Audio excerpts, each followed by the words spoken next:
रात के 3 बजे 13 साल का एक लड़का चुपचाप घर से निकल पड़ा। बिना पैसा, बिना डर और बिना सहारा। उसके मन में सिर्फ एक ही लगन थी, मुझे भगवान चाहिए।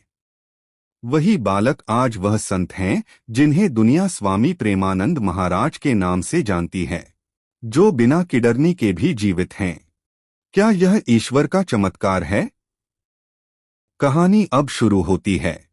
प्रेमानंद महाराज का जन्म 1969 में कानपुर के एक धार्मिक ब्राह्मण परिवार में हुआ था। उनका नाम था अनिरुद्ध कुमार पांडे। लेकिन यह बच्चा साधारण नहीं था। जहां बाकी बच्चे खिलौनों से खेलते थे, अनिरुद्ध के खिलौने थे गीता, सुखसागर और पुराण। उसकी आंखों में बचपन से ही एक अजीब सी खोज थी। क्या सच में भगवान को देखा जा सकता है? जब घर में सत्संग होता, वह चुपचाप कोने में बैठकर सब सुनता और मन में सोचता, अगर भगवान सबके हैं तो मुझे भी एक दिन मिलेंगे। 13 साल की उम्र में उन्होंने ठान लिया, अब मैं घर छोड़कर भगवान को खोजूंगा।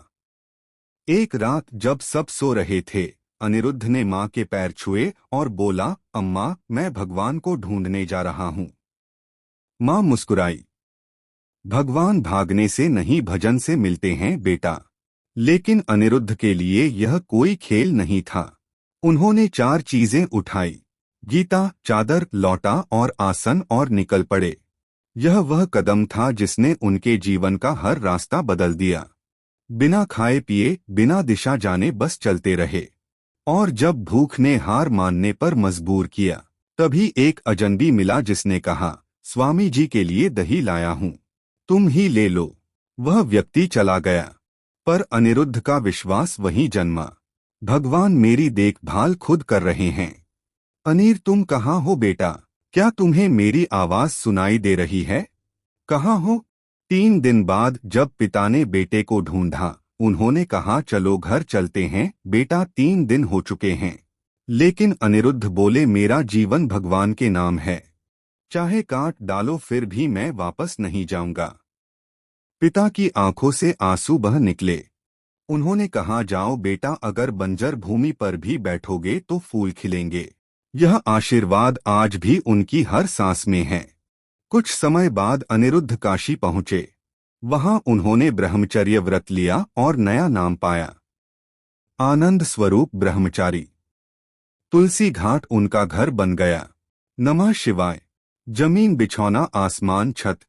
गंगा में दिन में 3 बार स्नान, फिर ध्यान और भिक्षा कई बार। 3 दिन तक अन्न नहीं मिला, तब उन्होंने गंगा किनारे की रेत खाकर गंगाजल पिया, लेकिन मन में शिकायत नहीं, बस एक ही भाव, प्रभु मिल जाएंगे। जब उनकी साधना चरम पर पहुंची, भगवान शिव ने स्वयं दर्शन दिए।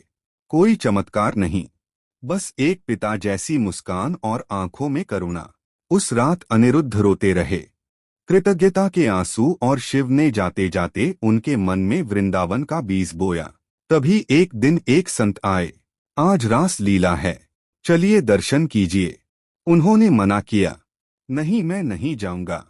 फिर भी जैसे तैसे करके मनाकर रास लीला देखने ले गए। चलिए बाबा। पर जब लीला देखी, उनके भीतर का शिव भक्त अब राधेश्याम का प्रेमी बन गया।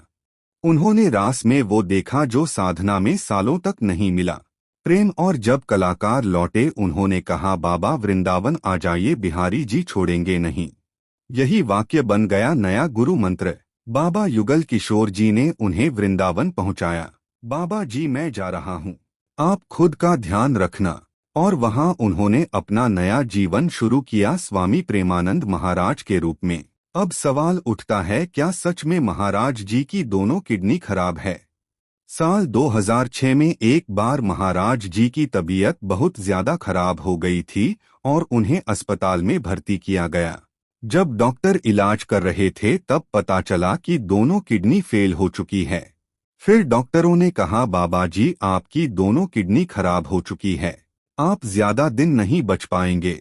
लेकिन महाराज जी बिल्कुल भी डरे नहीं। इतनी तकलीफ होने के बाद भी मुस्कुराए और जोर से बोला, राधा राधा। लेकिन आज इतने सालों बाद भी वे जीवित हैं। प्रवचन दे रहे हैं और लाखों लोगों को भक्ति का मार्ग दिखा रहे हैं। शायद यही भगवान की शक्ति है। जहां विश्वास सच्चा हो वहां मृत्यु भी हार मान जाती है। यह कहानी सिर्फ एक संत की नहीं, यह कहानी है श्रद्धा, भक्ति और चमत्कार की। अगर आपके मन में भी प्रेमानंद जी जैसी भक्ति जागी हो तो कमेंट में लिखिए राधे राधे। दोस्तों, आपको यह प्रेमानंद जी के बारे में जानकारी कैसी लगी कमेंट करके ज़रूर बताइएगा। जानकारी अच्छी लगी हो तो वीडियो को लाइक शेयर आध्यात्मिक कथाएं चैनल को सब्सक्राइब ज़रूर कीजिएगा। वीडियो में अंत तक बने रहने के लिए धन्यवाद।